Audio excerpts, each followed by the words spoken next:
La semana pasada, un grupo de estudiantes del CCH Azcapotzalco se manifestó frente a la rectoría de la UNAM exigiendo 9 peticiones. Sin embargo, los estudiantes fueron agredidos por grupos de porros que llevaban bombas molotov, piedras y armas blancas, por lo que varios estudiantes resultaron heridos, algunos de gravedad. La situación detonó el paro de 41 escuelas de la UNAM y una mega marcha en la que participaron más de 30,000 alumnos exigiendo acciones para sacar a los porros de la universidad. Pero ¿qué y quiénes son exactamente estos grupos porriles y por qué actúan con tanta violencia? Los porros son grupos de universitarios que bajo esquemas de pandillerismo son financiados por grupos políticos como partidos y autoridades académicas para que controlen a otros estudiantes a través del miedo. El término viene de los 50s, cuando la tradición de violencia de los grupos universitarios conservadores se mezcló con el autoritarismo y las formas corporativas del entonces Estado mexicano. Se les dice porros porque esos grupos tenían una conexión estrecha con los equipos de fútbol americano y específicamente con sus porras, ya que buena parte de la violencia la generaban en torno a rivalidades deportivas,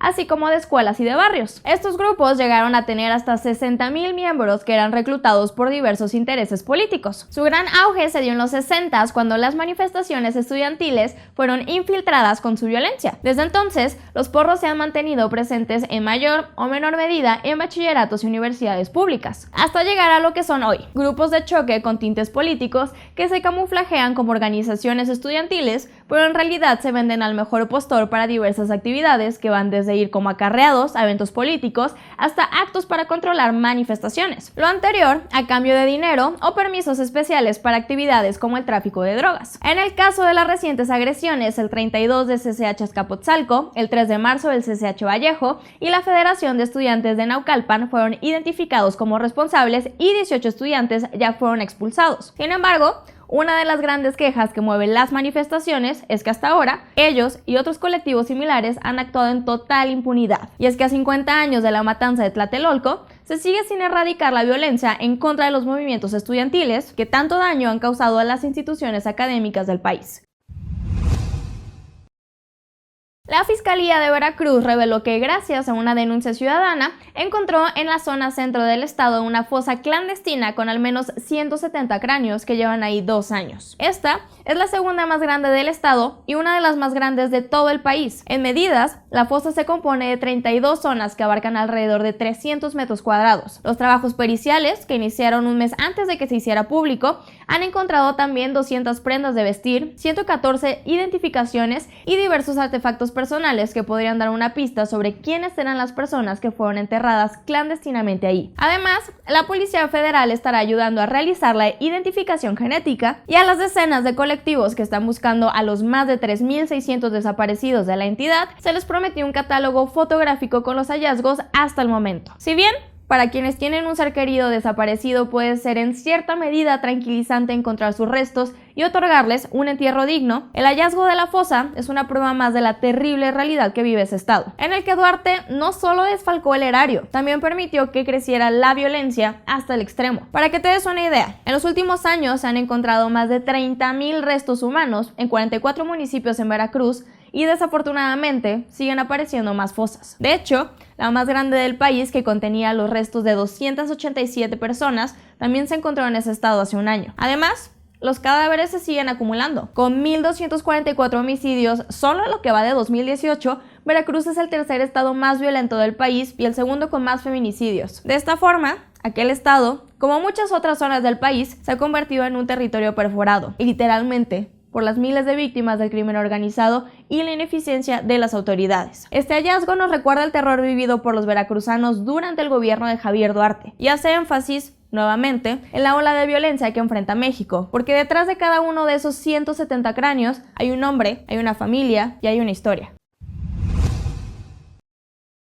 La cuarta transformación arrancó en el Congreso y no de la mejor manera. Y es que el Verde, como siempre, ha sabido elegir bien a sus aliados. Se unió al PAN cuando este estuvo en el poder, fue la mano derecha del PRI desde que Peña obtuvo la presidencia, y ahora que Morena es gobierno, todo parece indicar que llegó un pacto entre ambos. Pero, ¿en qué consistió y qué ganó cada uno? En 6 puntos te lo explico. La teoría del pacto entre el Verde y Morena se disparó porque gracias a los legisladores de Morena, Manuel Velasco obtuvo una licencia para regresar a gobernar Chiapas. Verás, Velasco consiguió que el Tribunal Electoral avalara su candidatura al Senado al mismo tiempo que era gobernador. Y como en México todo es posible, decidió quedarse con los dos cargos. Así, en Chiapas pidió licencia solo 3 días de tener que asumir su escaño y logró que el Verde modificara ese mismo día la constitución chiapaneca a su medida. Su plan era tomar protesta como legislador, justo después pedir licencia e irse a Chiapas a seguir gobernando en los 3 meses que le quedan. Pero tenía un obstáculo.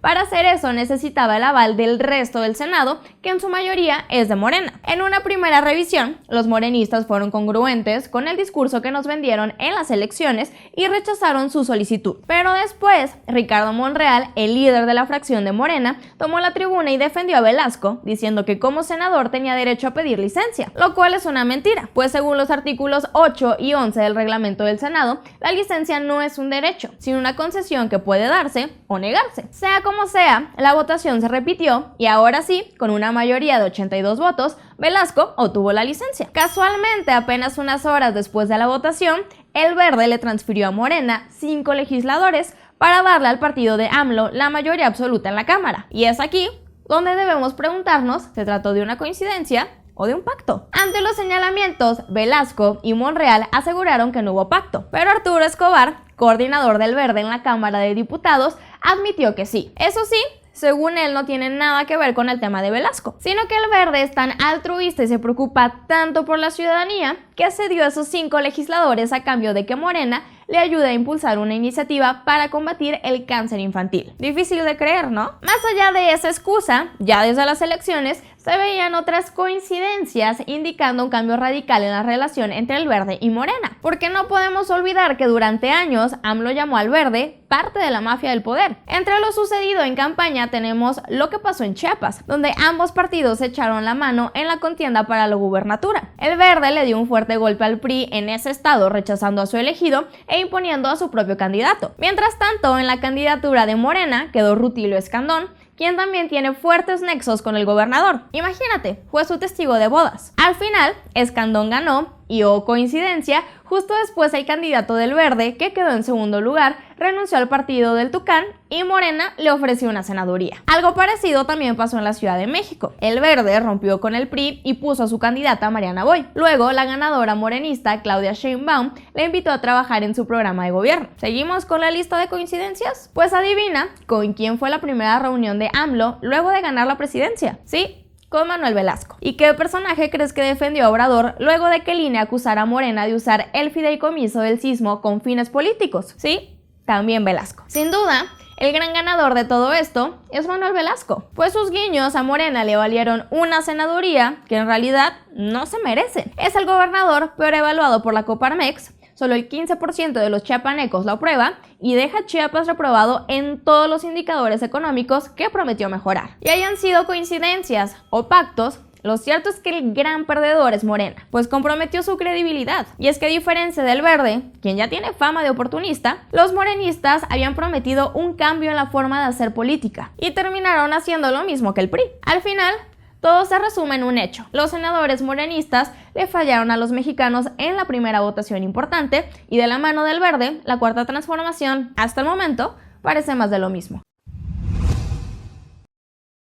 Hace unos días arrancó la 64ª legislatura y la bancada de Morena, que con 58 senadores es la más numerosa, se estrenó con una iniciativa que busca beneficiar a la comunidad LGBT. La iniciativa consiste en cambiar la ley del IMSS y del ISSSTE para que las parejas del mismo sexo y sus hijos reciban el mismo esquema de atención médico que las parejas heterosexuales, como el seguro de enfermedades, pensiones por viudez y seguro de maternidad. Esto existe desde hace más de 20 años en países como Francia, Holanda, Noruega y Dinamarca, pero en pleno 2018, en México, el lenguaje con el que está redactada la ley de ambos institutos los excluye y permite que se les niegue. De esta forma, su alcance llegará a todo el país, pues aunque esto ya fue avalado por la Suprema Corte, el matrimonio igualitario solo está considerado en las leyes de 9 estados. Y en el resto, las parejas aún deben de pasar por una batalla basada en amparos para poder casarse. Además, la iniciativa también contempla eliminar las expresiones sexistas en las leyes de los dos institutos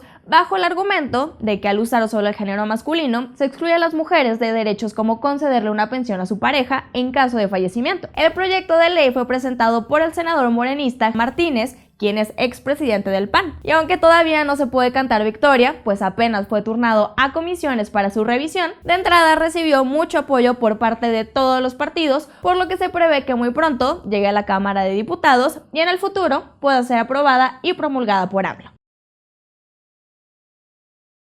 Espero que te haya gustado el video de este lunes. Si fue así, no olvides darle manita arriba y contarme acá abajo si crees que Morena, siendo mayoría en el Congreso, tenía la necesidad de unirse a un partido como el Verde. También te invito a que te suscribas a nuestro canal en el botón que aparece por acá si es que aún no lo haces, que nos des me gusta en Facebook, en Twitter, en Instagram y que visites nuestro sitio web www.mientrastantoenmexico.mx, donde todos los días de lunes a domingo te contamos qué está pasando en el país.